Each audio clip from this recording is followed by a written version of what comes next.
ये क्या ले आया? गीता अध्ययन के सेशन में आप सभी का स्वागत। जहां हम राणा सर के साथ 5वें अध्याय को समझने का प्रयास कर रहे हैं। आज बारी है आगे चलने की।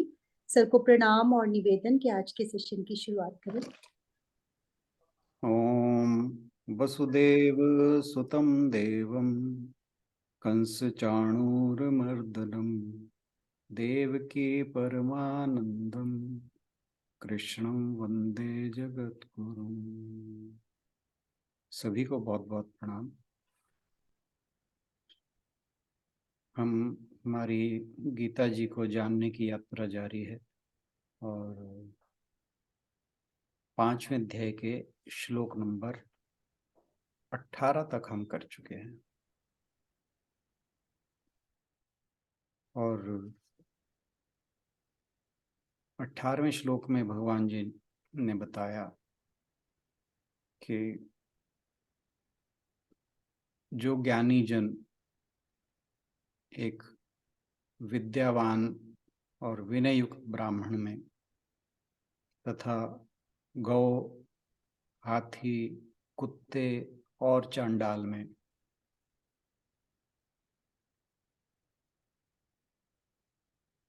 समानदर्शी हैं, यानी वो सबको एक ही दृष्टि से देखते हैं। और ये समदर्शिता आई कहाँ से, इसके बारे में हमने कल बात की थी कि जो ऐसा व्यक्ति है जो समदर्शी की बात भगवान जी ने दूसरे अध्याय में बताई थी, समत्वम योग उच्यते, तो ऐसा योगी, ऐसा ज्ञानी, उसको ज्ञान के चक्षु, जब उसे ब्रह्म ज्ञान हो जाता है तब फिर उसके अंदर समदर्शी या समदृष्टि कह लें, वह समदर्शी हो जाता है और उसके अंदर समदृष्टि विकसित हो जाती है। फिर उसे किसी भी जड़ और चेतन पदार्थ में, प्राणी में कोई भी भेदभाव दिखाई नहीं देता। तो इसके बारे में थोड़ा सा और इसको एक्सपेंड करके भगवान जी जो आज का श्लोक है 19वां, उसमें बताने वाले हैं। इससे पहले हम अपनी चर्चा शुरू करें, आशु बहन से अनुरोध के इस श्लोक को पढ़ते हैं। जी सर। इहैव तैर्जितः सर्गो येषां साम्ये स्थितं मनः निर्दोषं हि समं ब्रह्म तस्माद् ब्रह्मणि ते स्थितः। यह इस जीवन में एव निश्चय ही तैह उनके द्वारा जितः जीता हुआ सर्गः जन्म तथा मृत्यु ये शाम जिनका साम्य समता में स्थितम स्थित मनः मन निर्दोषम दोष रहित ही निश्चय ही समम समान ब्रह्म ब्रह्म की तरह तस्मात् अतः ब्रह्मणि परमेश्वर में ते वे स्थितः स्थित हैं।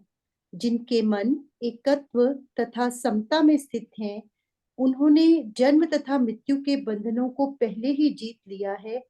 वे ब्रह्म के समान निर्दोष हैं और सदा ब्रह्म में ही स्थित रहते हैं। पिछले श्लोक में भगवान जी ने उस ज्ञानी के बारे में कहा था जो सब में उस ईश्वर को या ब्रह्म को देखता है, और यहाँ पर भगवान जी उसी बात को लेकर कुछ और जो उसकी एक्सप्लेनेशन है उसको, या उसमें उठने वाले कुछ और प्रश्न हैं उनको समझाने के लिए बात कर रहे हैं। तो यहाँ जो कहा गया ई हई तैर्जित सर्गे सर्गो। तो इस बात का बहुत महत्व है, क्योंकि यहाँ जिस ज्ञानी की बात हो रही है उसके लिए कहा गया है कि उसने जन्म और मृत्यु पर विजय प्राप्त कर ली है। तैर्जित सर्गो, तो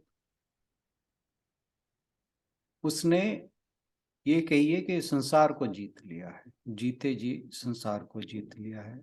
या सर्गो का जो अर्थ है, सर्गो मीन्स ये जो लाइफ और डेथ का साइकिल है, जन्म मरण का चक्कर, हमें जो भी शरीर और मन मिलता है वो, इस जन्म की बात कर रहा हूं मैं, कर दो, नहीं तो वैसे तो ज्यादा कुछ है नहीं।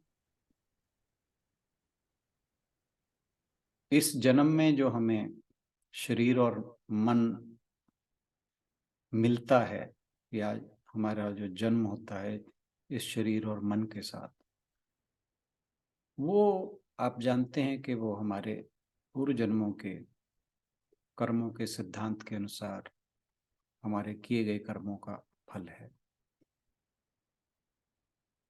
और इसके लिए हमारे पास कोई और अल्टरनेटिव नहीं है। हम ये नहीं सोच, हमारी कोई चॉइस नहीं है कि हम ये नहीं ये शरीर, ये नहीं ये वाला मन चाहिए हमें। यानी इसमें हमारे पास कोई फ्रीडम नहीं है, स्वतंत्रता नहीं है। बिल्कुल ऐसे ही जैसे कोई जेल के अंदर कैदी हो,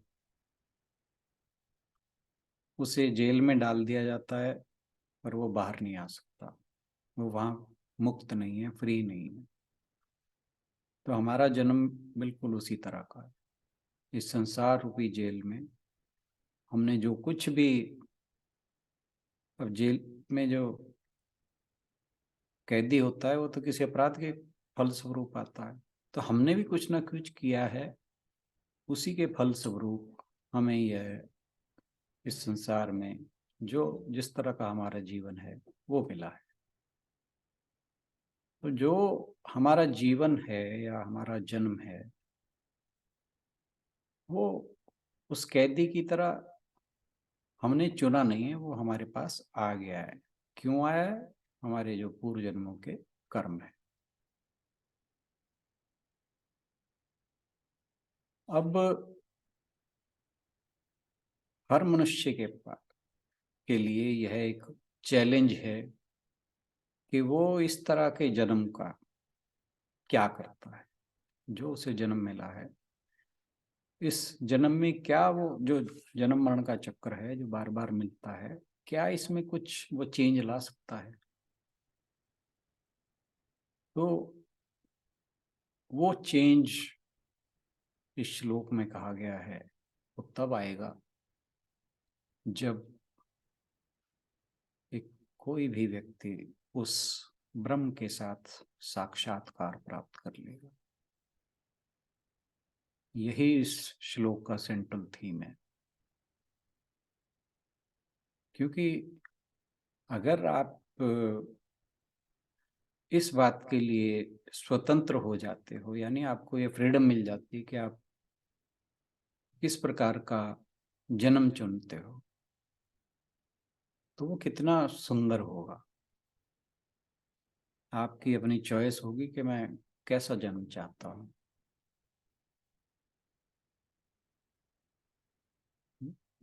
बट जब किसी कैदी को जेल में ले जाया जाता है तो उसके पास अंदर जाने या बाहर आने की कोई चॉइस नहीं है, कोई फ्रीडम नहीं है। लेकिन वहीं कोई व्यक्ति अगर जेल में किसी और पर्पस से जाता है, किसी दूसरे लोगों का कुछ अच्छा करने के लिए जाता है, तो वो एक कैदी की तुलना में कहीं उच्च अवस्था है। जैसे गांधी जी जेल गए, हमारे बहुत से स्वतंत्रता सेनानी जेल गए, किस लिए? ताकि जो लाखों करोड़ों भारतवासी हैं उन्हें जो हमारी राजनीतिक गुलामी थी उससे छुटकारा मिल सके। तो जो अपनी चॉइस से जन्म प्राप्त करना, उसी प्रकार वो कितना सुखदायी होगा। यानी हम कब, कैसे और कहाँ जन्म लें, अगर ये हमारे हाथ में हो, और ये हो सकता है। और वो कब होगा? जब हम अपने वास्तविक स्वरूप को पहचान लेंगे।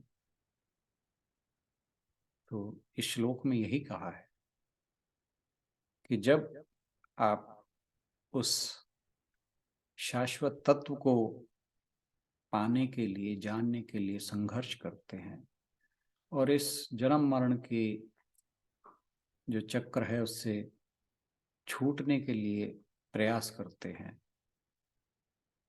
तब फिर आपको यह बोध होगा जिसे हम आत्म साक्षात्कार कहते हैं। परंतु इसके लिए प्रयास करना पड़ेगा, ये अपने आप से नहीं होगा। अपने आप से तो वो जो हमारा प्रारब्ध है, हमारे द्वारा किए गए कर्म हैं, उन्हीं के ही फलस्वरूप हमें बार बार ये जन्म मिलता रहेगा।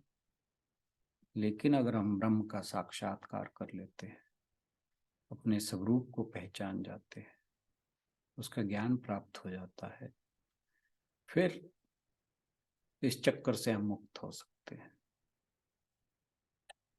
और ये बोध कब होगा? जब हमारा मन समत्व में है, समदृष्टि में स्थिर है। क्यों? क्योंकि जो ब्रह्म है वो निर्दोष है, सभी दोषों से मुक्त है। दोषों का यहाँ पर जो निर्दोष वर्ड यूज हुआ है वो समझने की जरूरत है। निर्दोष का मतलब है कि उसमें कोई विकार नहीं उत्पन्न हो सकता, या उसके ऊपर किस चीज का प्रभाव नहीं है, इसलिए निर्दोष है वो।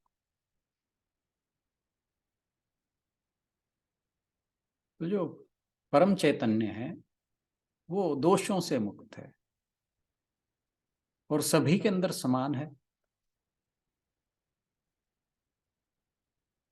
That same reality is manifesting in each and everything.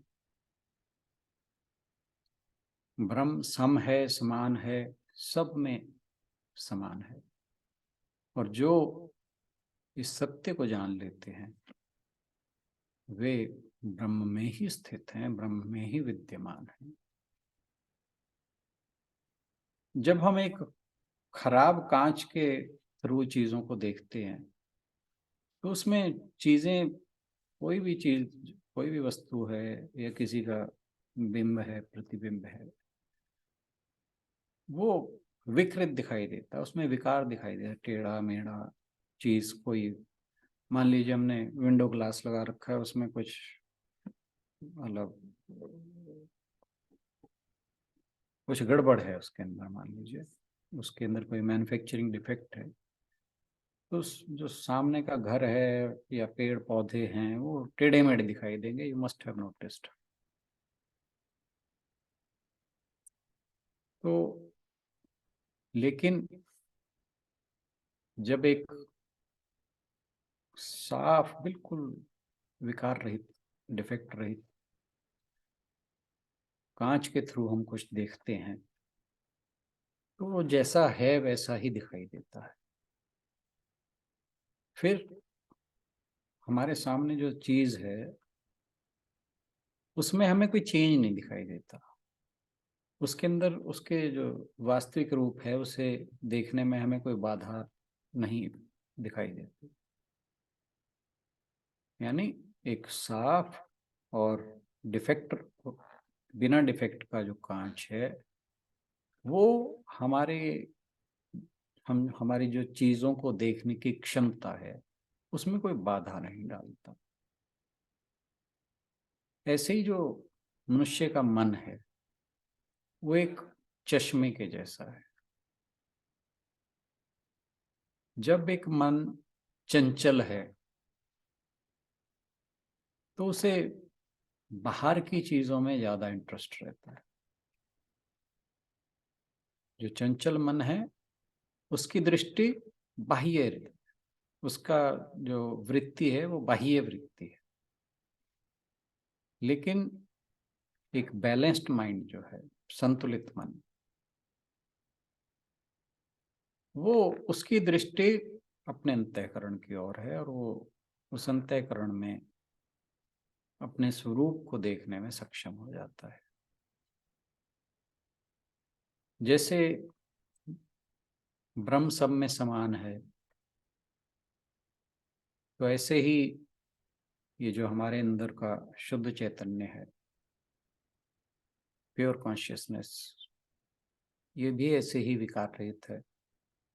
इसमें कोई ना तो वृद्धि होती है, ना कमी होती है, ना कोई परिवर्तन होता है। इसीलिए इसे भी दोष रहित कहा गया है।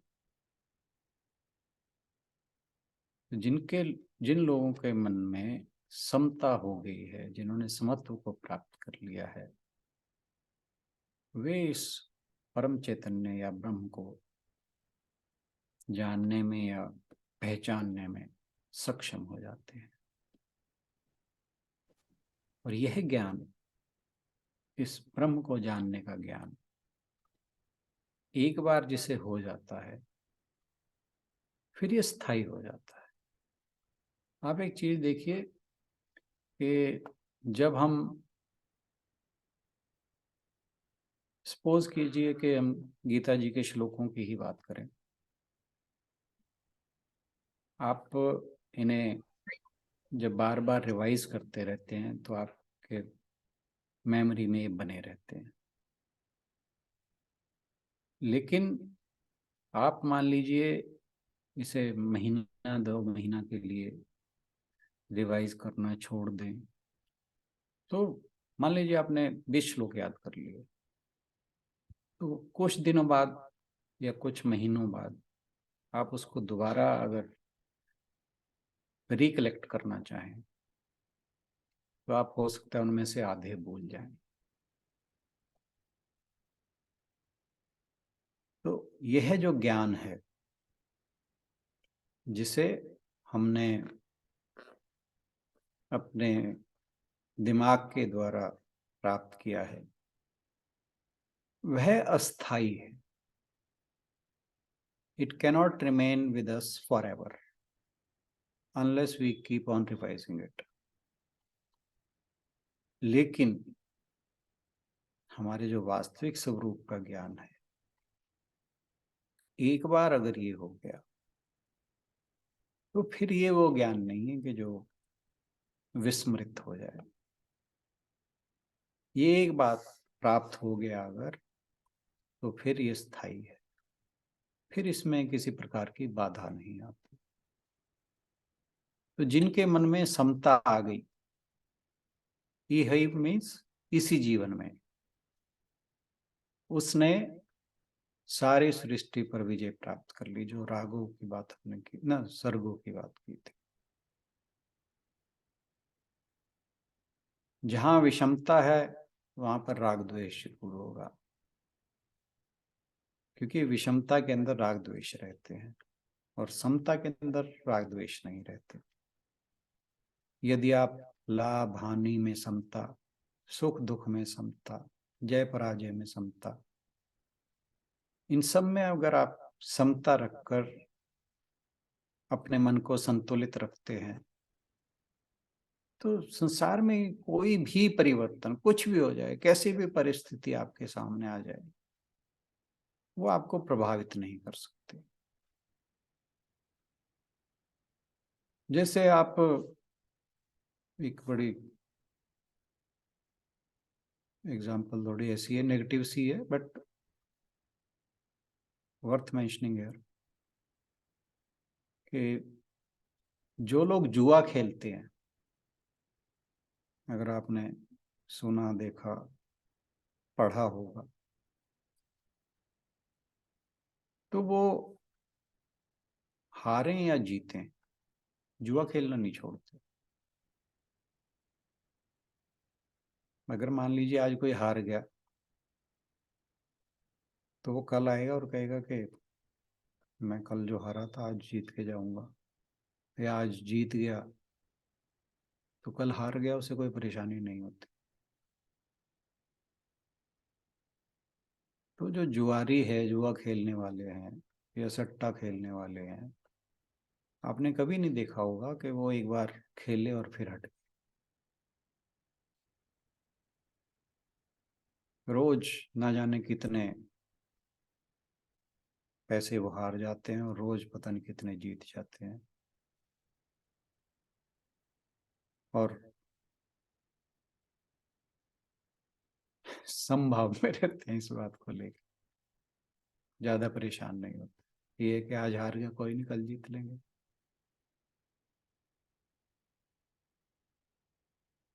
ये एक स्वामी जी ने लिखी हुई बात है, कह रहे जब एक जुआरी अपने मन को इतना पकड़ कर रख सकता है,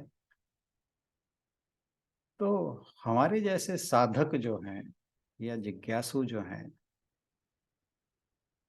उनके मन में संतुलन आने में क्या बाधा पड़ती है। ये मतलब एक किस्म से क्विप किया है उन्होंने हमारे लिए कि भाई एक जुआरी अगर अपने आप को सम रख सकता है तो व्हाई नॉट वी। हम तो आध्यात्मिक पथ के पथी हैं, तो हमें तो जरूर रखना चाहिए, अपने माइंड को बैलेंस करना आना चाहिए हमें।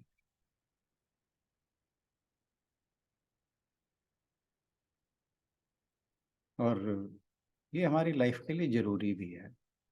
बिल्कुल ऐसे ही है कि जैसे मान लीजिए हम अपनी कार से कहीं जा रहे हैं, रास्ता ऊंचा नीचा है या ड्राइवर अच्छा नहीं है, वो गाड़ी ठीक से नहीं चला रहा, गाड़ी हिचकोले खा रही है, तो you never enjoy the ride. आप सोचते हैं कि ये जो राइड है या गाड़ी का चलना, ये स्मूथ होना चाहिए। इसी प्रकार हमारा जो लाइफ है, उसके अंदर भी ये स्मूथनेस आना जरूरी है। सर्दी गर्मी, लाभ हानि, जय पराजय, इन सब के अंदर हमें अपने माइंड को स्मूथ या बैलेंस रखने की जरूरत है। और इस चीज का गीता जी में बहुत जगह आया है।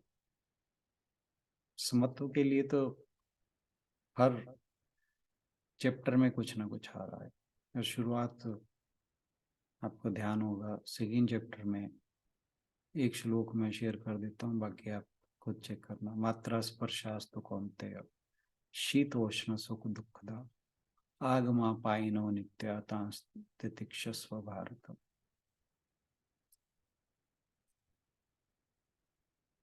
तो शीत और उष्ण, सुख और दुख,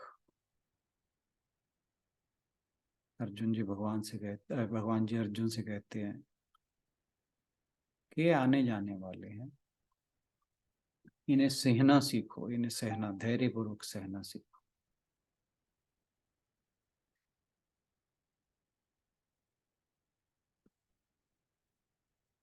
अगर हम किसी एक अपराधी की बात करें जो घोर अपराधी है, तो अगर एक नॉर्मल व्यक्ति उसे देखेगा तो उसके केवल दोषों पर नजर आएगी उसके।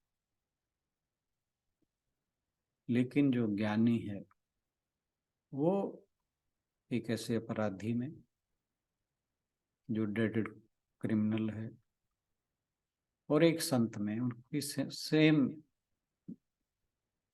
दृष्टि है, एक ही नजर से देखता है।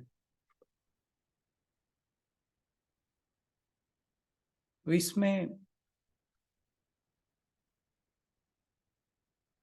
ऐसा कैसे हो जाता है कि एक सामान्य व्यक्ति को एक अपराधी के अंदर उसके दोष दिखाई देते हैं, लेकिन जो ज्ञानी है, जो ब्रह्मदर्शी है, वो उसको और एक संत को समान दृष्टि से देखता है। तो उसके लिए ही भगवान जी यहाँ बता रहे हैं कि जो अपराधी है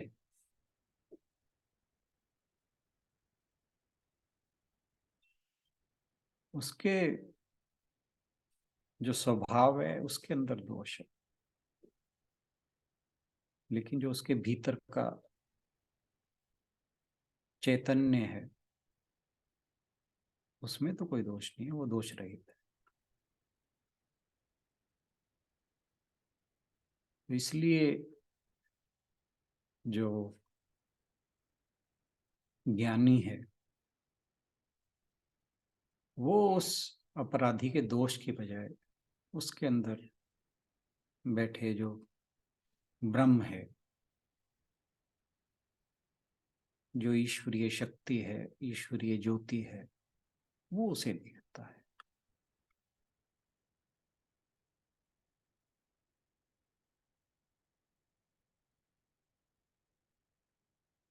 जब हम सड़क पर चलते हैं, अपने आसपास देखते हैं, ना जाने कितने अच्छे बुरे लोग मिलते हैं, तो जो जैसा है रहने दो, अपने मन को क्यों विचलित करना। अगर हम अपने मन को विचलित ना करें उन्हें देख कर, यही समत्व है, इसी का नाम अध्यात्म है।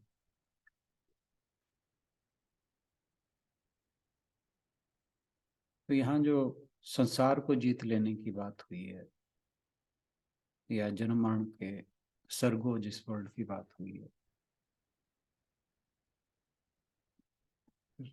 इसका मतलब है कि सबको अपना बना लेना, मोह ममता से मुक्त हो जाना,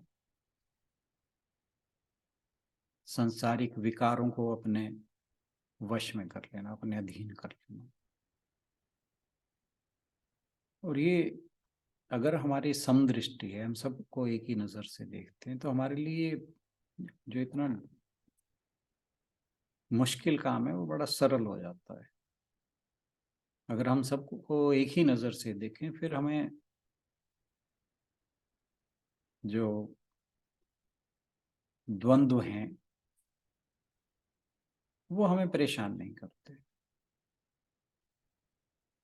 क्योंकि जब तक हम दोषों को या उनके बीच के डिफरेंसेस को देखते हैं, तब तक समता नहीं आ सकती। हाँ, ये बात जरूर है कि ऐसा दृष्टिकोण विकसित करने में हमें समय लगता है। ये जो हमारे अंदर के दोष हैं, मोह ममता, राग द्वेष और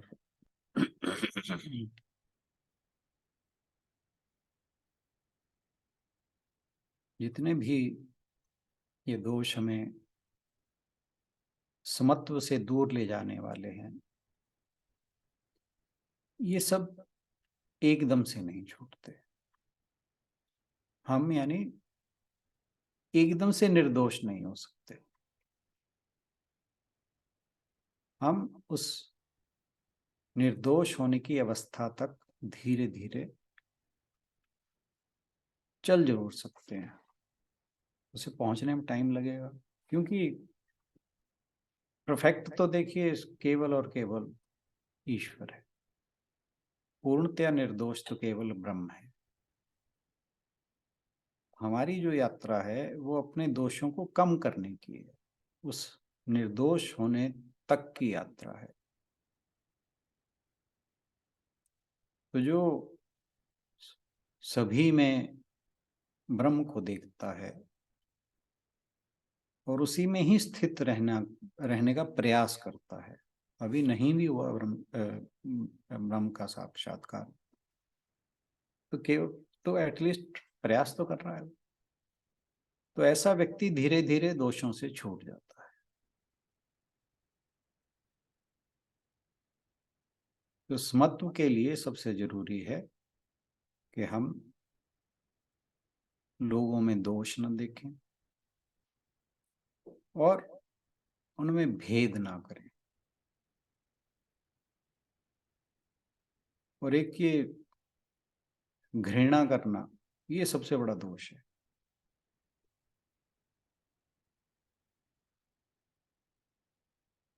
आपने पढ़ा भी होगा, हम स्कूल जाते थे तो छोटे होते उसमें सबसे बड़ा बड़ा लिखा रहता था, पापी से घृणा, ना पाप से घृणा करो, पापी से नहीं।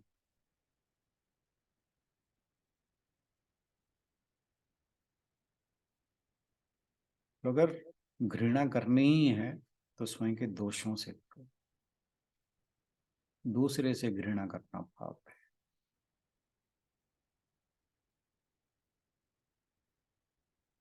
और संसार में उसी की जीत है जो सबसे प्रेम करता है।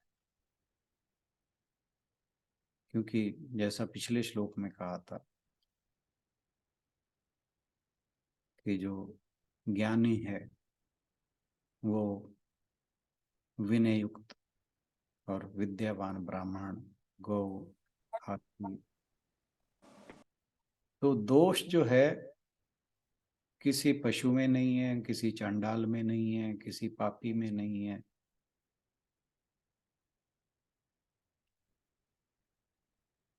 क्योंकि जो भी कोई दोषपूर्ण कर्मों को छोड़ देता है, फिर वह कोई भी हो, वो ब्रह्म के समान निर्दोष हो जाता है। और इसके ठीक उलट जो दोषपूर्ण कर्म करता है, फिर वह चाहे कोई संत महात्मा है, कोई नेता है, कोई भी हो, वो फिर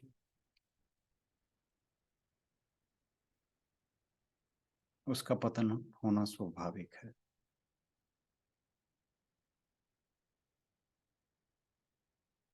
जो निम्न कोटि के लोगों को भी उठाता है,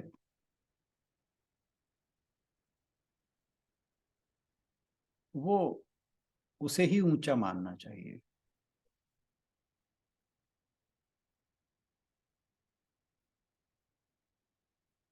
तो ऐसा व्यक्ति जो ना तो राग द्वेष में लिप्त है, सबसे समान व्यवहार करता है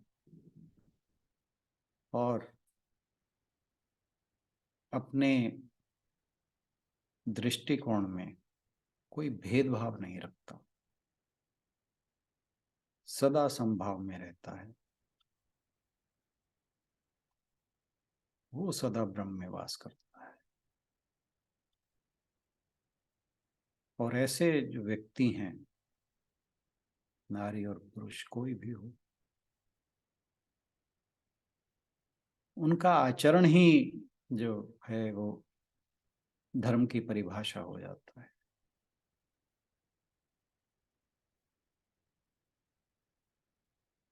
तो जो इस शरीर में संसार को जीत लेने की बात हुई, उसका मतलब यही है कि उन्हें, ऐसे व्यक्ति को इस शरीर में रहते ही उन्हें यह एहसास हो जाता है या यह अनुभव हो जाता है कि अब हमारा जन्म नहीं होगा। और ये तभी पॉसिबल है जब व्यक्ति की जो मन है वो ब्रह्म में स्थित हो, यानी उसकी दृष्टि में ब्रह्म के अतिरिक्त किसी और चीज का कोई सत्ता नहीं है, कोई अस्तित्व नहीं है। उसके अंदर ये भाव होता है, अहम ब्रह्मास्मि।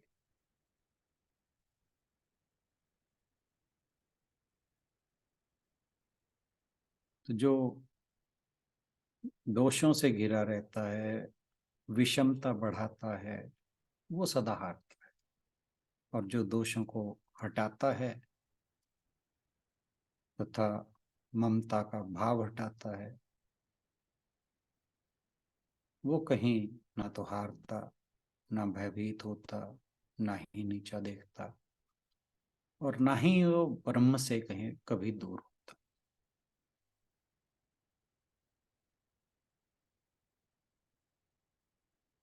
तो जो ब्रह्म में स्थित है उसमें समदृष्टि होती है।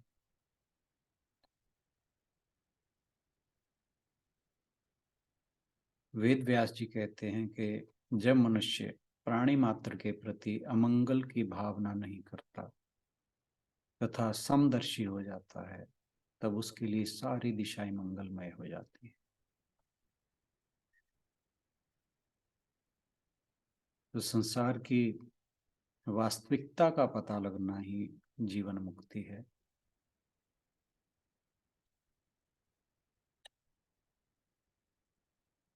वे लोग जो ब्रह्म अवस्था में स्थित रहते हैं, वो जो हमारा ये अस्थाई अस्तित्व है, यानी हमारे शरीर का, इससे परे हो जाते हैं, यानी देहात्म भाव से मुक्त हो जाते हैं।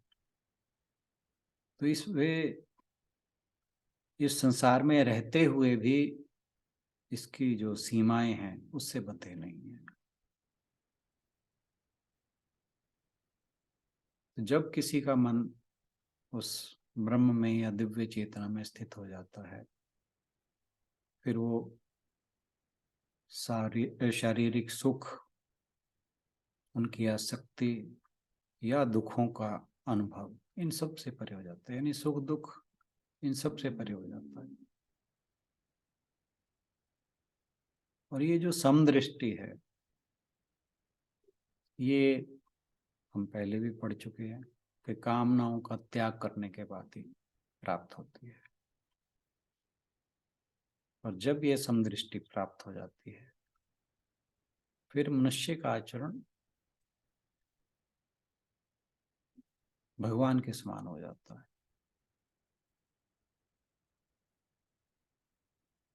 मुंडक उपनिषद में आता है, ब्रह्मैव वेदमृतम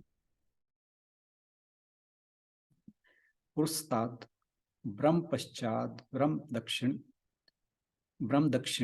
दक्षिणतः उत्तरेण च अधा ऊर्ध्वं च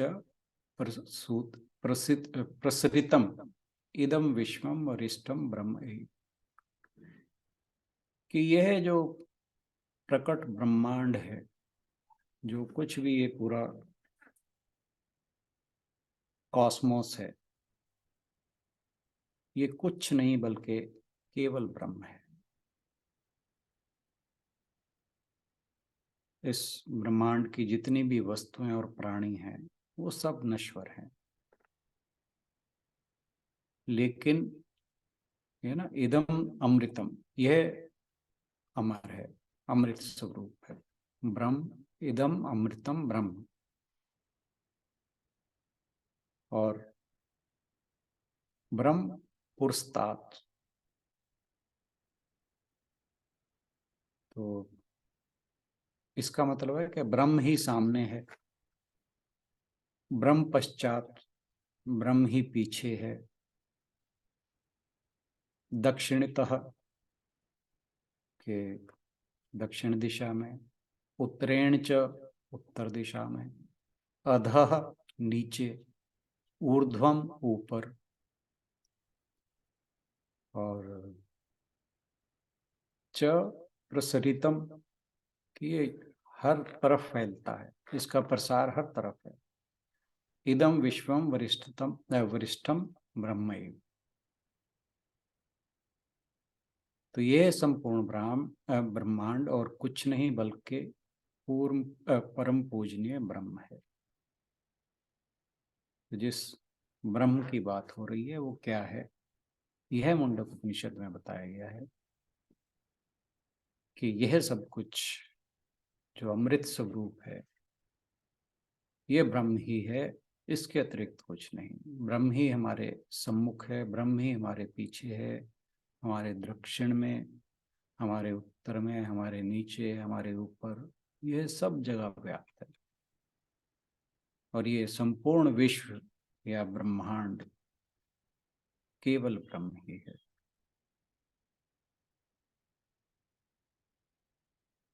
तो एक प्रश्न और उठता है कि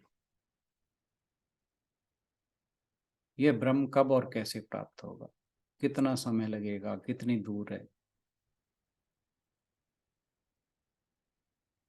ये अंजू बहन का फेवरेट क्वेश्चन। तो इसका उत्तर भी जाने लायक है बहन जी। हाँ इसका जी। उत्तर है कि निकट, दूर, पास या दूर, स्लो या फास्ट, कब और कब नहीं, कहाँ और कहाँ नहीं, ये सारी जो थॉट प्रोसेस है ये सब द्वैत है। और कोई भी चीज जो द्वैत है वो ब्रह्म नहीं हो सकती। तो जिसकी बुद्धि ने द्वैत को पार कर लिया तो समझ लिए कि उसने ब्रह्म को पार लिया। तो जब ब्रह्म प्राप्त हो जाता है, ब्रह्म प्राप्त मतलब ब्रह्म का दर्शन हो जाता है, फिर दूर, पास, तेज, स्लो, ये सारी चीजें अपने आप ही समाप्त हो जाती हैं। तो भगवान श्री कृष्ण हमें समझाते हैं कि इस चैतन्य स्वरूप की प्राप्ति अभी और यहीं पॉसिबल है। इसके लिए हमें कोई दूसरे जन्म की प्रतीक्षा की जरूरत नहीं है।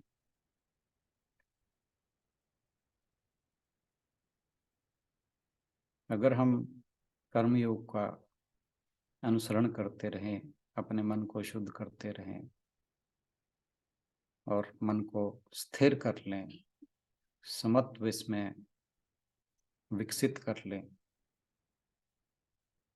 फिर उस ब्रह्म को पाना ज्यादा दूर नहीं रह जाता। और इस ब्रह्म को साकार करके जो सब में उसी को देखता है, सभी प्राणियों में उस निर्दोष ब्रह्म को देखता है, सभी को समान रूप से देखता है, जो इस सत्य को जान लेते हैं वही ब्रह्म में स्थापित है।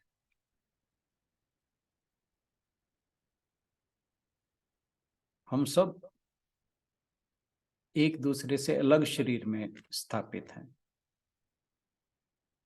लेकिन हम में से कुछ लोग ब्रह्म में स्थापित हैं। जो ब्रह्म में स्थापित हैं उन्होंने सभी के साथ एकत्व का अनुभव किया है। तो हमारे जैसे जीवन में और उन लोगों के जीवन में जो ब्रह्म में स्थापित हैं, केवल यही अंतर है कि हम अभी लोगों में भेद देखते हैं, वे सब में उस एक ब्रह्म को ही देखते हैं। और गीता जी में ये बात बहुत बार आ गई है, आएगी, अलग अलग दृष्टिकोणों से अलग अलग तरीके से बताई जाएगी। तो इस श्लोक में भी यही बात एक अलग तरीके से बताई गई है। तो जो ब्रह्म में स्थित व्यक्ति हैं वो संसार को एक अलग लेवल पर ले जाते हैं, और उनका आचरण कैसा होता है वो गीता जी में अगले श्लोक में बताया गया है। तो आज के लिए इतना ही। बहुत धन्यवाद।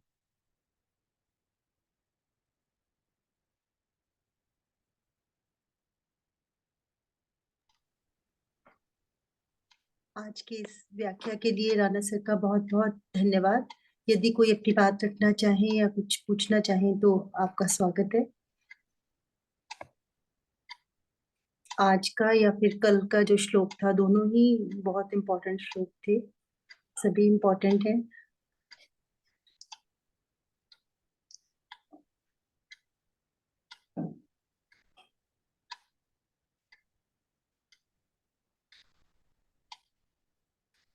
चलिए फिर इसी के साथ समापन की सर, ओर इस श्लोक के हिसाब से वैसे जो अब बातें समझ में आ रही हैं, मैं तो जब भी कुछ भी ये सुनती हूँ, क्लास सुनती हूँ, तो मैं बस यही देखती हूँ कि अच्छा अब मेरे लिए क्या, अब मुझे क्या करना है ना। या मुझे इससे क्या, मुझे पता क्या चला, तो मुझे तो ये समझ में आया कि अ, हमको मिले ही हुए हैं भगवान, फील अरे करने की बात है बस, वेरी है ट्रू। ना। ये हाँ, कि भगवान तो मिले ही हुए हैं, और देखा जाए तो वो अपनी प्रेजेंस सर बहुत चीजों में अभी भी रियलाइज करा देते हैं। मतलब मैं बात को आप भी ऑलमोस्ट रोज ही किसी ना किसी बात पे कोई एक ऐसा इंसिडेंस हो जाता है कि रियलाइज कर ही लेते हैं, हाँ यार ये काम तो जो मैं इतना ज्यादा सोच रही थी अपने आप ही हो गया। इस बात को आप लिख के कहीं पे टांग लीजिए हाँ जी, कि ब्रह्म या भगवान हमें मिले ही हुए हैं। मिले ही हुए हैं। बिल्कुल ठीक बात है। इतने सारे काम अपने आप हो रहे हैं तो मिले ही हुए हैं ना। बिल्कुल। अब तो आगे से आपने कंप्लेन नहीं करनी, ये याद रखना। नहीं, मैं तो भगवान जी को बस वो जो पिक्चर्स में होते हैं ना, अच्छा भगवान जी वैसे आ जाओ, सपने में ही आ जाओ। ये इच्छा भी आपकी, या तो आएंगे, ये पक्का आएंगे सर। नहीं, हाँ, मैं बता रहा हूँ इस इच्छा का निवारण कैसे होगा। हाँ जी, या तो आप इस इच्छा से मुक्त हो जाओगे, हाँ, बिल्कुल बिल्कुल ठीक कह रहे हाँ, और या फिर वो करामात दिखाएंगे। हो। मुझे लगता है सर वो जरूर करामात दिखाएंगे। एक बार मैंने सचमुच, एक बार पहले भी ऐसे मैं छोटी थी, हम्म। अ, बहुत अजीब सी बात कर रही हूँ। नहीं नहीं, आप तो बातें अजीब नहीं करती, आप बहुत गहरी बातें करती। छोटी थी मैं, और वैष्णो देवी के मंदिर जाना था हमें, और मैं बहुत याद कर रही थी माँ वैष्णो को। हम्म सर विश्वास मानो, मुझे दीवार पे माँ वैष्णो दिखाई दी, हमारे हम्म। घर की दीवार पे। ये नहीं है कि मेरे को वाकई वो दिखाई दी, ये मेरी इमेजिनेशन ही थी। तो वही बात है कि इमेजिन करने वाली बात है, इतनी शिद्दत से उनको याद करें तो अपने आप ही दिख जाते हैं, और काम तो वो सारे करते ही रहते हैं। एक्चुअली मैं आपको एक चीज बताऊं, हम ये जो सोचते हैं ना कि मेरी इमेजिनेशन थी, है ना, हाँ जी, हाँ जी, ये आपको इमेजिनेशन क्यों कहना पड़ रहा है, आप इसे सच्चाई क्यों नहीं मानते, हाँ, सही कह रहे हो आप, है ना। बिल्कुल। मतलब इसे हमें सच मानने में दिक्कत क्या है। हाँ, वाकई, हाँ, बस फिर आपको दर्शन हो चुका है। बिल्कुल ठीक कह रहे हो आप। बस मैं समस्या से पता क्या है, आप ये देखो, हम गीता जी में क्या पढ़ते हैं कि जो हमारा वास्तविक स्वरूप है, जो हमारे अंदर परम चैतन्य है, वो कहीं गया थोड़ी है, वो तो हमारे अंदर ही है। वो केवल और केवल हमारे अज्ञान के कारण ढका हुआ,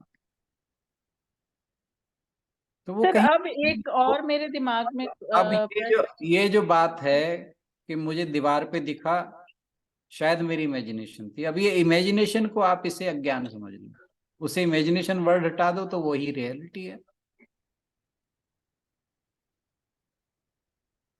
चीजों को देखने का एक नजरिया है। जी, हाँ,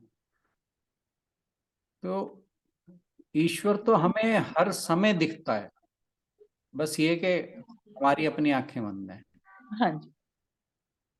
अब सर कभी कभी मेरे दिमाग में, जैसे पहले वो बात आती थी कि कब दिखेंगे, अभी मेरे दिमाग में कभी कभी ये चीज आती है कि भगवान जी ने इतना सारा जो खेल रचाया हुआ है, या जो हम हैं, वही व्हाट इज द पर्पस, मैं क्यों हूँ, मेरे से क्या काम करवाना चाहते हैं भगवान जी, मुझे वो प्रिसाइजली नजर नहीं आ रहा। खाना बनाना, ये करना, वो करना, मैं तो रोज ही कर, वो तो हर कोई करता रहता है। मेरे से क्या करवाना चाहते हो, मुझे क्यों किया है यहाँ, मतलब क्यों लाए हो? अब मैं ये ढूंढती रहती हूँ। यही करवाने के लिए लाए हैं। और दीदी आप कह रहे हो कि हर कोई करता रहता है, आप तो खुद देख रहे हो ऐसे ये काम भी सब नहीं कर सकते। बहुत लोग ऐसे भी हैं जो हमारे जैसे ही हैं लेकिन वो नहीं कर पाते हैं। ये भी कोई छोटा काम नहीं है जो आप कर रहे हो।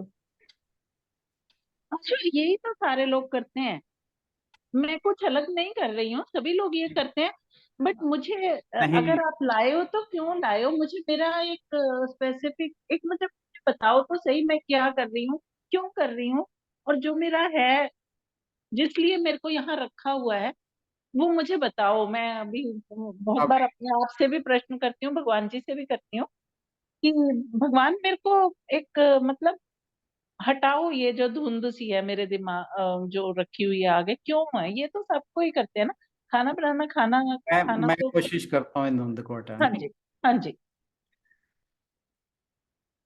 आप जो कर रहे हो, अच्छा ये बताओ कर्म योग क्या है और कर्म योग का पर्पस क्या है? कर्म योग क्या जो आप कर रहे हो वो कर्म योग है कि नहीं है, पहली तो बात ये। है सर, वो है, कर्म योग का मतलब काम करना है ना, पर मैं हाँ। काम कर रही हूँ हम्म। ये जीने के लिए तो कर रही हूँ। पता नहीं सर, मैं क्या, कर्म योग मेरे हिसाब से मेरा ये तब सिद्ध हो जाता जब हर वक्त मुझे भगवान याद रहते काम करते हुए भी, नहीं, पर हर वक्त नहीं रहते भगवान याद। अपने कर्म में हर हर समय निष्ठा रखना भी कर्म योग है। और भगवान, चलिए हर समय नहीं याद रह रहे, बहुत टाइम तो रह रहे हैं ना दिन में याद। आपके कर्म भगवान को समर्पित हैं कि नहीं है? आपके मन में ईश्वर का भाव रहता है कि नहीं रहता? आप हर हर दूसरों समय, से, वही मैं कह रही हूँ सर, हर समय अभी नहीं रहता है। कोई बात नहीं, कोई बात नहीं, हाँ। कोई बात नहीं, हर समय नहीं रहता, काफी समय तो रहता होगा। ठीक है। हम्म, फिर आप कम। आप आप आप जो कर रहे हो वो अपने स्वार्थ के लिए तो नहीं कर रहे, कि अपने स्वार्थ के लिए कर रहे हो? सर ना मैं अपने स्वार्थ के लिए कर रही हूँ, ना ही किसी के, मतलब कर क्या रही हूँ, दिन चढ़ता है, रात हो जाती है, सारे वही समझ नहीं करते हैं, आ रही। सभी यही करते हैं। यही मैं कह रही हूँ, भगवान जी सभी यही करते हैं, तो क्यों हमको पैदा किए? ये क्या खेल, मतलब आप क्या देख देख के खुश हो रहे हो खेल को क्या? भूल जाओ, खेल को भूल जाओ, करते सबको सभी यही हैं। अब भगवान जी अर्जुन को क्या समझा रहे हैं, ये तो समझा रहे हैं कि करना तो तूने युद्ध ही है, पर तूने किन भाव से करना है। बात भगवान जी सिर्फ वो, जो हम बात एक फ्रेज यूज करते हैं, how to spiritualise your actions. Actions तो सबने वही करने हैं,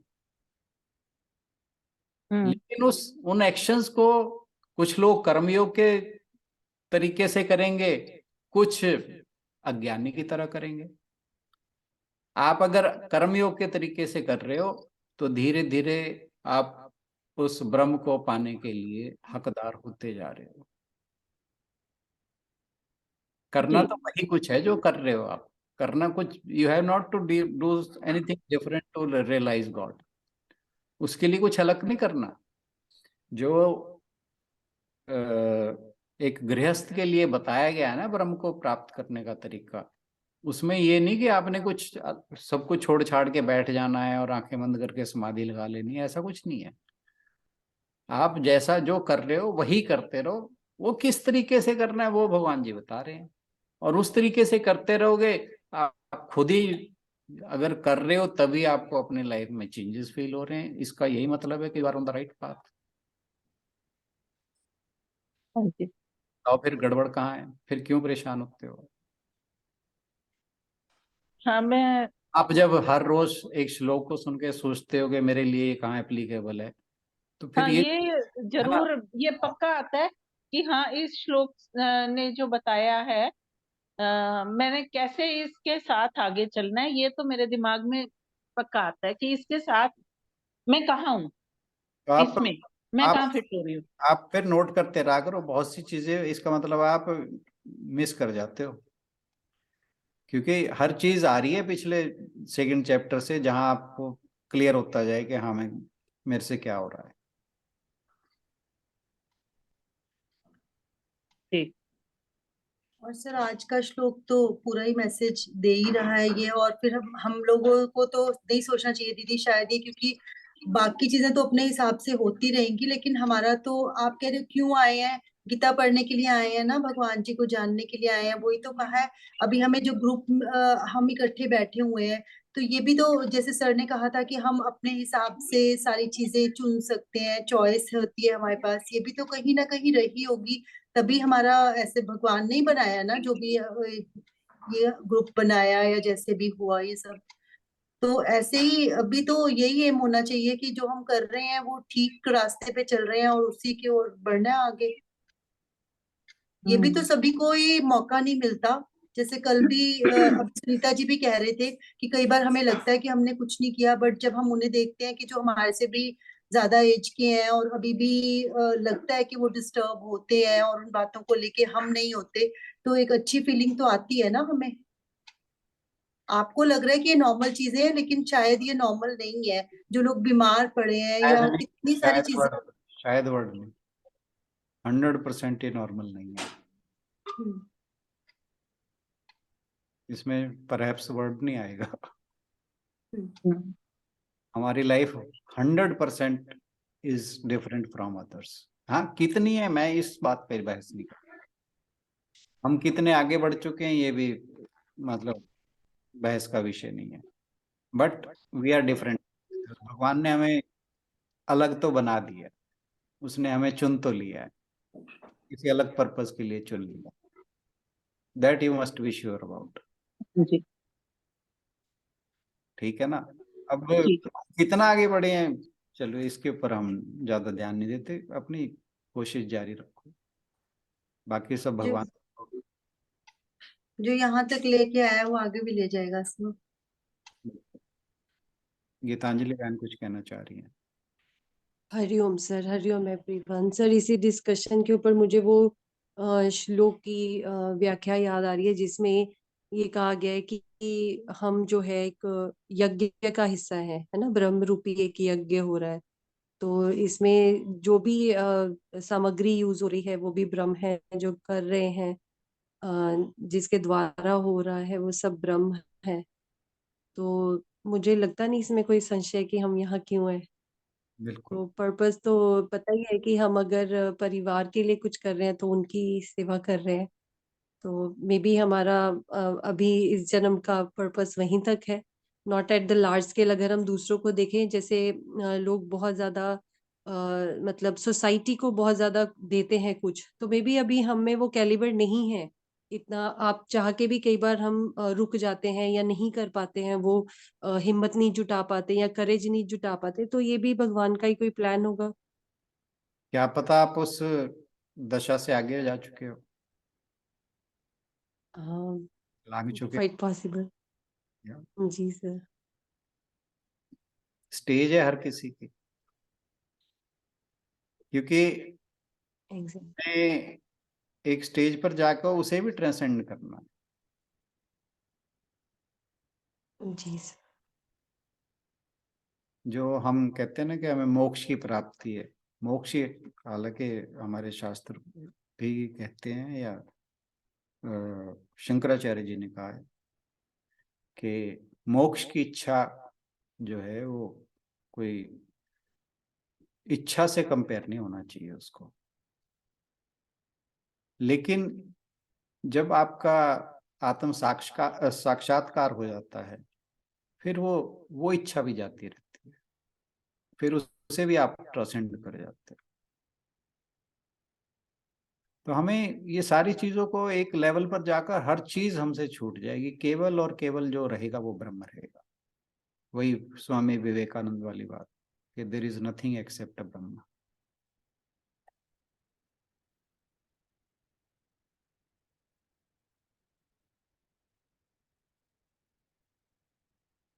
और जो आपने श्लोक की बात की, चौथे अध्याय का 24वां श्लोक, जब वो स्थिति हो जाती है फिर तो ना सेवा रहेगी ना कुछ और रह गया, हर चीज ब्रह्म है। ब्रह्म अर्पणम ब्रह्म हवेत् ब्रह्म गणो ब्रह्मणाहुतम ब्रह्मैव तेन गंतव्यम ब्रह्म कर्म समाधिना। सर मैं ना कुछ सुन रही थी, आई मीन सोशल मीडिया पे कहीं, लेकिन वो मुझे अच्छी लगी बात, वो मैं शेयर करती हूँ। वो कह रहे थे कि मन की बात नहीं सुननी चाहिए। अब उन्होंने किस विषय में कहा, लेकिन मैंने तो इसे पॉजिटिवली लिया, क्योंकि मन हमें बहुत चीजों में ना डराता है, हमें भयभीत करता है ना। तो मतलब हमें कुछ अच्छा करने से भी कई बार रोक देता है, क्योंकि वो हमेशा मतलब फायदे नुकसान के बारे में पहले सोचता है शायद। तो मैंने ये नोटिस किया है कि जब हम बहुत ज्यादा मन की नहीं सुनते हैं तो एट पीस ज्यादा रहते हैं, तब पीसफुल रहता है हमारा दिमाग भी, और कोई ये रिग्रेट नहीं होता है। वो डिपेंड इस बात पे करता है कि हमारा मन किस तरफ लगा है जी सर। ना। तो कहते हैं कि जो मन और संसार, नहीं सॉरी, ब्रह्म और संसार, इसके बीच का जो ब्रिज है वो मन ही है। और ये भी कहा जाता है कि मन ही बंधन का कारण है, मन ही मोक्ष है। मुक्ति का। जी। तो वो मन जो है, हम उसको ये नहीं कह सकते कि इसको एक तरफ खत्म करते हैं। मन ही हमें संसार की तरफ ले जाता है, मन ही हमें ईश्वर की तरफ ले जाता है। तो वो डिपेंड करता है कि इंक्लाइंड किस तरफ है। हमें अपने मन को इंक्लाइन इस तरह से करना है, ना सुनने वाली या सुनने वाली, मतलब बात को समझने के लिए कोई गलत नहीं है। मैं थोड़ा सा एक वाइडर पर्सपेक्टिव में बात कर रहा हूँ। मैं ये नहीं कह रहा कि जो आप बात कह रहे हो उसमें जो कुछ कहा गया है वो गलत है। नहीं नहीं सर, ये तो बिल्कुल ठीक है कि हर एक का अपना परसेप्शन होता है किसी भी बात को लेकर। बिल्कुल बिल्कुल।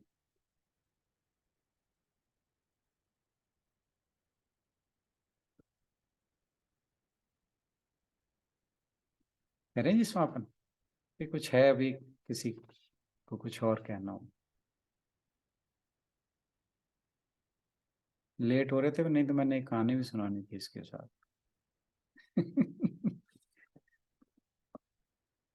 चलिए। ओम पूर्णमदः पूर्णमिदं पूर्णात् पूर्णमुदच्यते पूर्णस्य पूर्णमादाय पूर्णमेवावशिष्यते। ओम शांति शांति शांति। हरि ओम। सभी को बहुत बहुत प्रणाम, और आज की चर्चा में जुड़ने के लिए बहुत बहुत धन्यवाद। सभी की ओर से राणा सर का भी बहुत बहुत धन्यवाद। कल मिलते हैं भगवत गीता की नेक्स्ट सेशन में। Thank you everyone. कल का दिन रविवार का रहेगा, और कल हम प्राणायाम के लिए चलेंगे, क्योंकि लास्ट वीक पे हमने लास्ट संडे उसके बारे में जाना था, और इस बार उसी सेशन को हम कंटिन्यू रखेंगे। सभी से निवेदन के समय पर पहुंचकर उसका लाभ उठाएं।